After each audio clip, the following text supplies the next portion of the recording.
artificial intelligence. Artificial intelligence के आने के बाद जैसे हर कोई डरा हुआ है, स्पेशली टेक सेक्टर में। ये माना जा रहा है कि काफ़ी सारी जॉब्स रिप्लेस होंगी बिकॉज ऑफ एआई, और ये हो भी रहा है।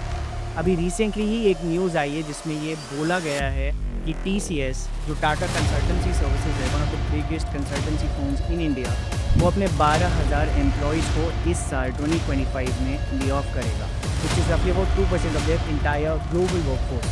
उनकी ग्लोबल वर्कफोर्स में लगभग 6,13,000 एम्प्लॉयज़ हैं, जिनमें से 12,000 एम्प्लॉयज़ को वो ले ऑफ करने वाला है। और इसका major reason artificial intelligence and automation.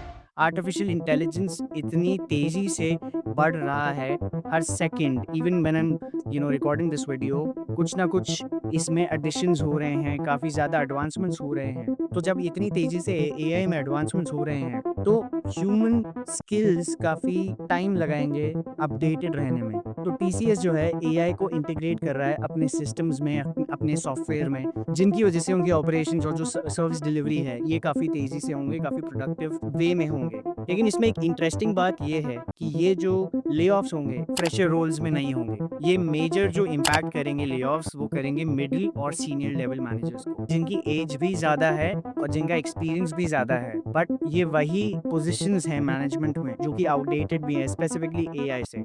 और इसके और भी रीजंस हैं जिनकी हम बात करेंगे। उनमें से एक और रीज़न ये है, जो कंपनी है वो कॉस्ट कटिंग पे, कॉस्ट कंट्रोल पे फोकस करना चाहती है, क्योंकि कंपनी का जो गोल है at the end of the day, that is profit maximization. यहाँ पे अगर आप एक एम्प्लॉई हैं तो don't be too attached to your job, because job security is a myth, specifically in today's time.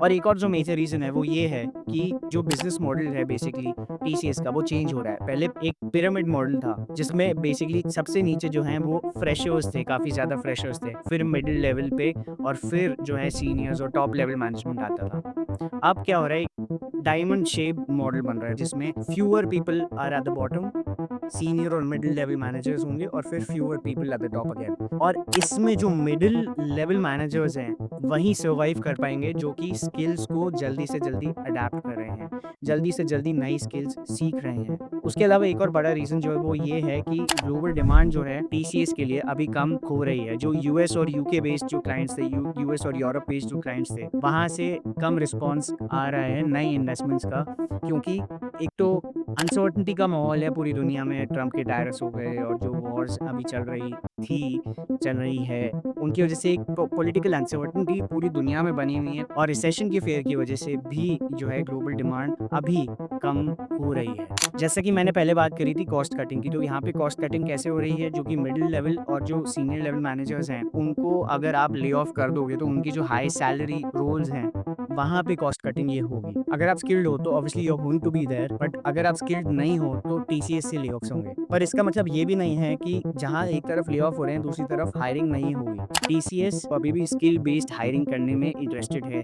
जो नया टैलेंट है, क्योंकि नया टैलेंट जल्दी सीखता है चीज़ों को, इसलिए वो अभी भी नए हायरिंग रोल्स में एम्प्लॉयज़ को लेना चाहेगा। ऑल्दो ये थोड़ा सा स्लो डाउन होगा हायरिंग प्रोसेस, बट ओवरऑल जो भी स्किल्ड है वो काम करेगा। जैसा कि मैंने अभी बताया, इसमें कौन कौन इम्पैक्ट होगा। मेजर जो इम्पैक्ट है वो मिडिल और सीनियर लेवल मैनेजर्स पे हैं, स्पेसिफिकली वो जिनकी स्किल्स आउटडेटेड है, जो कि अभी नई स्किल्स नहीं सीख रहे हैं। तो दैट इज़ वन थिंग। दूसरी चीज़ ये है कि जो अभी ज़्यादा एक्टिवली प्रोजेक्ट्स नहीं कर रहे हैं, employees that have been on the bench for the last 3 to 6 months, they are at a risk of losing their jobs. तो अगर आपके पास कोई एक्टिव प्रोजेक्ट्स नहीं है तो you should go out and you should actively look and get involved in projects, otherwise आपकी job पे एक रिस्क आएगा। ये जो ले ऑफ्स है सिर्फ टीसीएस नहीं कर रहा है, बाकी सारी कंपनीज भी कर रही है। हमने देखा 2023 2024 में गूगल, फेसबुक, अमेजॉन, इन सब में भी ले ऑफ्स हुए हैं, और ये कंपनीज भी काफ़ी ज़्यादा एआई को अडेप्ट करने में लग चुकी हैं।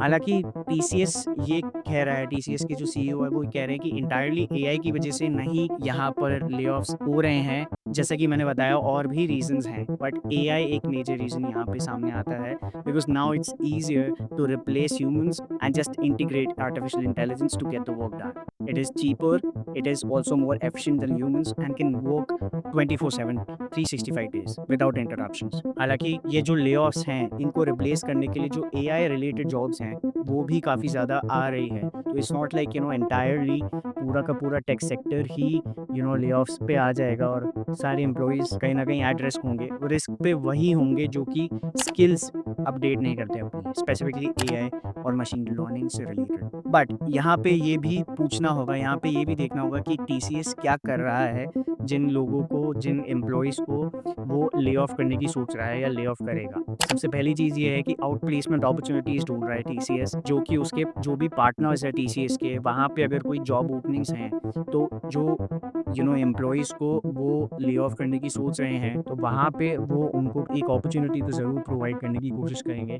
दूसरी चीज़ ये हो रही है कि therapy, emotional support type counselling जो है वो प्रोवाइड करेगा टीसीएस. कहीं न कहीं करियर काउंसलिंग भी होगी, कहीं न कहीं एक बेसिकली इमोशनल काउंसलिंग भी होगी एम्प्लॉइज़ की, ताकि वो इस सिचुएशन को बेटर डील करें. एक और ऑप्शन ये है कि रीस्किलिंग टीसीएस करवाएगा. रीस्किलिंग अगेन, रीस्किलिंग मीन्स कि आप जो है अपडेटेड रहो इन स्किल्स से, जो भी अब न्यू एज टेक्नोलॉजी है, एआई है, मशीन लर्निंग है, जो भी दुनिया में चल रहा है उससे आप अपडेटेड रहोगे. That's better for your job, that's better for your professional career. So this is also what TCS is trying to do. As I mentioned earlier, सिर्फ TCS नहीं है, बाहर की ग्लोबल जो कंपनीज है, फेसबुक, गूगल, अमेजोन, वो तो कर ही रहे थे. बट इंडिया में भी इन्फोसिस, विप्रो जैसी कंपनीज ले ऑफ्स कर रही हैं, जिन्होंने 2024 में भी ले ऑफ्स किए थे. बट इसका फ्यूचर आउटलुक क्या होगा? अगर हम टीसीएस की बात करें या टेक सेक्टर इन इंडिया की बात करें, तो ये जो कंपनीज है ये फ्यूअर एम्प्लॉयज़ के साथ ग्रोथ देख रही हैं. इसका मतलब ये नहीं है कि ये सारे ही एम्प्लॉयज़ को ले ऑफ करेंगी. ये स्किल्ड बेस्ड एम्प्लॉयज़ को रखेंगी. प्रोफेशनल, आप जितनी ज़्यादा स्किल्स अक्वायर करते हैं, आपके साथ साथ कंपनी भी ग्रो होगी. प्रोडक्टिविटी पे ज़्यादा फोकस रहेगा हेड काउंट से ज़्यादा. क्वांटिटी ओवर क्वालिटी नहीं, बल्कि क्वालिटी ओवर क्वांटिटी पे यहाँ पे फोकस रहेगा कंपनी का. And at the end of the day the company is focused to maximize its profits. और जितनी ज़्यादा आप स्किल्स एक्वायर करेंगे, उतना ज़्यादा आपको हायरिंग अपॉर्चुनिटीज़ मिलेगी. नेगेटिव्स ये होंगे कि एक ग्लोबल इम्पैक्ट धीरे-धीरे सिर्फ टीसीएस का नहीं, बल्कि अदर जो कंपनीज़ हैं टेक सेक्टर में एंड अदरवाइज़, जहाँ पे भी एआई के स्पेसिफिक रोल्स होंगे, एम्प्लॉइज़ का मोरल ज़रूर लो होगा. और अगर आप इंडिया की बात करोगे तो इंडिया से जो है हो सकता है ब्रेन ड्रेन हो, टैलेंट बाहर की तरफ जाए. बट जिस हिसाब से बाहर भी जॉब अपॉर्चुनिटीज़ हैं, given the political uncertainty outside, we don't know what may happen. But what do you think? Do you think that AI will take away more jobs than it will create? Let me know what you think in the comments below. Thank you for watching this video and have a great day.